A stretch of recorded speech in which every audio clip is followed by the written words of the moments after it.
Akkam jirtuu? Ani nagaan jira. Har'ammoo kan ilaallu qubee dubbachiistuu afaan Oromooti. Afaan Oromoo qubee dubbachiistuu 5 qaba walumaa galatti jechuudha. Qubee dubbachiistuu 5 qaba. Egaa qubeen dubbachiistuu 5 immoo isaan kanneen jechuudha. Isaan kanneen qubee gurguddaadhaan isiniifan qopheesse. Kan isiniif qopheesse isa kanneen qubee gurguddaadhaani. Inni kun immoo qubee xixiqqaadhaan jechuudha. Jarri gara gadii kun qubee xixiqqaadhaan jechuudha.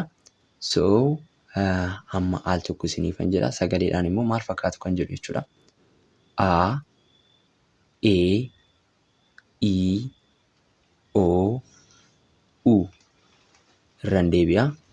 A, E, I, O, U jenna jechuudha. Isa qubee xixiqqaatis haaluma saniin A, E, I, O, U jenna. Egaa qubee xixiqqaa isa xixiqqaa kana al tokko irraa deebi'u.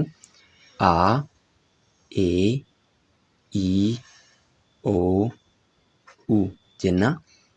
Egaa qubeen dubbachiistuun baay'ee barbaachistuudha afaan Oromoo keessatti jechuudha. Sagalee uumuu keessatti baay'ee barbaachisti. Sirriitti qabadhaa.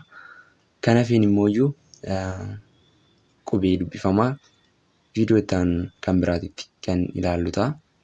Viidiyoon teenya har'aa gabaabduudha. Haarawaa yoo taatan sabskiraayib godhaa. Galatooma.